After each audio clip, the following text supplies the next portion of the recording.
আসসালামু আলাইকুম। আমি এই মুহূর্তে আছি মালয়েশিয়াতে 32 তলার উপরে। আপনারা দেখতে পাচ্ছেন এটা হচ্ছে ছাদের অংশ। আর এই মূলত এই ছাদের উপরে মূলত কি থাকে আমি আপনাদেরকে দেখানোর চেষ্টা করতেছি। দেখেন এখানে কিন্তু আপনার সোলার প্যানেল রয়েছে। সোলার প্যানেলগুলো দেখেন কি অবস্থা, কিভাবে এখানে ডেকোরেট করা হয়েছে। এখানে শত শত সোলার প্যানেল রয়েছে, শত শত সোলার প্যানেল। আর এগুলো হচ্ছে পানির লাইন। আর এখান থেকে যদি আমি বাইরের দৃশ্যটা দেখাই, কুয়ালালামপুর শহরটা, সম্পূর্ণ শহরটা আপনারা দেখতে পাচ্ছেন এখান থেকে, তাহলে আপনি বোঝেন যে মানে কি চমৎকার একটা দৃশ্য। চমৎকার কুয়ালালামপুর শহরটা দেখতে পাচ্ছেন। আর এটা হচ্ছে সেই উপরের জায়গা। এখানে যে জিনিসগুলো দেখতে পাচ্ছেন এটা হচ্ছে সব সোলার প্যানেল, অর্থাৎ বিদ্যুতের যে কাজটা এখান থেকে আপনার অনেক মেগাওয়াট বিদ্যুৎ কিন্তু উৎপাদন করা হয়। এক একটা সোলার প্যানেলগুলো যদি দেখাই তাহলে আপনারা দেখবেন যে কত বড় এক একটা সোলার প্যানেল, ওইখান থেকে এই পর্যন্ত এক একটা সোলার প্যানেল।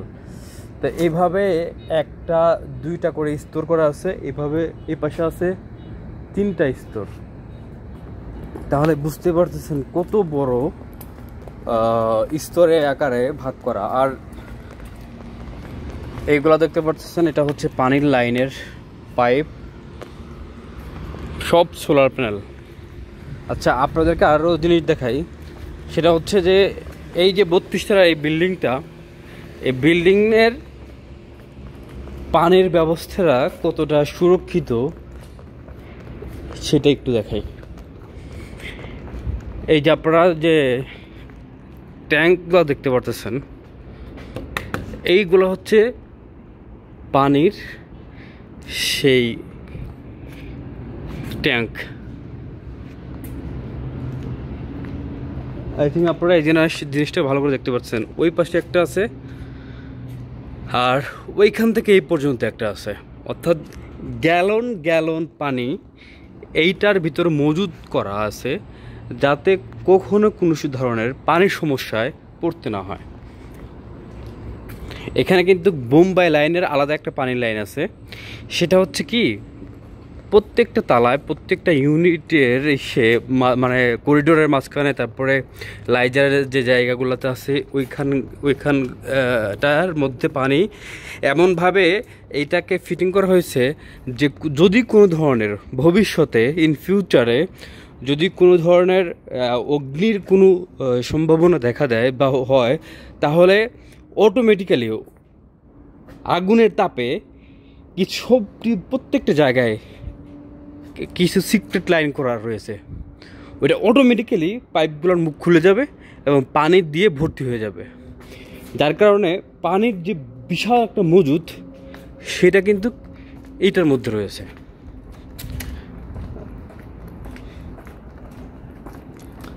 সেটার বড় একটা মজুদ এইটার মধ্যে রয়েছে। দেখেন কত বড়। এটা হচ্ছে মালয়েশিয়া। প্রত্যেকটা কাজ, প্রত্যেকটা জিনিস এখানে সুশৃঙ্খলভাবে করা আছে। আর এটা হচ্ছে সোলার প্যানেল, যেমনটা আপনাদেরকে আমি দেখাচ্ছি। আচ্ছা, আর একটা বিষয় হচ্ছে যে আপনারা অনেকে বোঝার চেষ্টা করছেন যে ছাদের উপরে কেন এইভাবে কাটা হয়েছে, ছাদের উপরে কেন এই রাবারগুলো দেওয়া হয়েছে। আমি অনেক সময় দেখা যায় যে বিল্ডিং করার পরে বিল্ডিংয়ের ছাদগুলো ফেটে যাওয়ার অনেক বড় একটা কারণ হচ্ছে এটা একসাথে ঢালাই করা থাকে।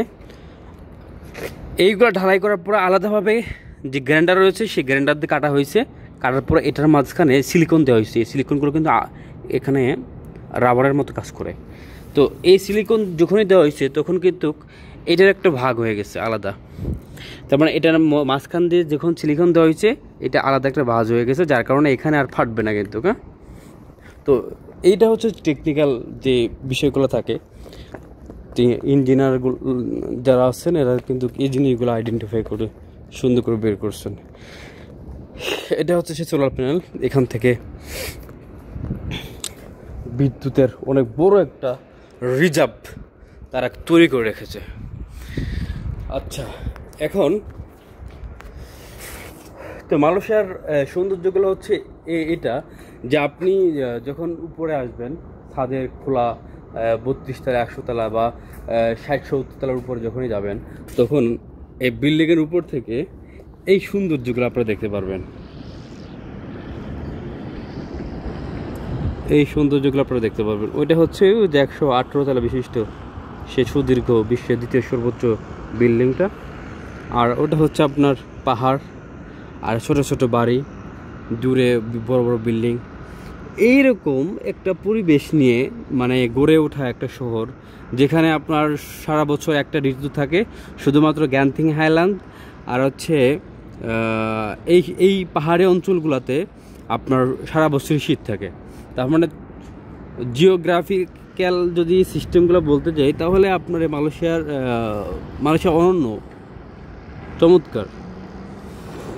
আর দেখবেন যে আপনি যেখানে থাকেন না কেন আপনার চারপাশে খালি পাহাড় দেখবেন, ওই যে বড় বড় সব পাহাড়। তো যারা ভিডিওটা এরকম পর্যন্ত দেখলেন তারা মালয়েশিয়াকে দেখার চেষ্টা করেন অনেক সময়। তা আমি আপনাদেরকে দেখানোর চেষ্টা করলাম, আমি একটা কনস্ট্রাকশন সাইডে আছি আর আপনাদেরকে দেখানোর চেষ্টা করলাম যে 32 তলার উপরে কী ধরনের রিজার্ভ এখানে থাকে। তো যারা দেশের বাইরে থেকে আপনার ভিডিওটি দেখছেন তাদেরকে অসংখ্য ধন্যবাদ। Thank you for watching this video. আপনি যদি আমার চ্যানেলে নতুন হয়ে থাকেন তাহলে আমি আপনাকে বলবো অবশ্যই আপনি আমার চ্যানেলটা সাবস্ক্রাইব করবেন আর আমার পাশে থাকবেন। Thank you very much for watching this video. দেখা হচ্ছে নেক্সট কোনো ভিডিওতে। আপনাদেরকে আবারও দেখানোর চেষ্টা করবো কনস্ট্রাকশন সাইডে কীভাবে বাঙালিরা কাজ করে থাকে।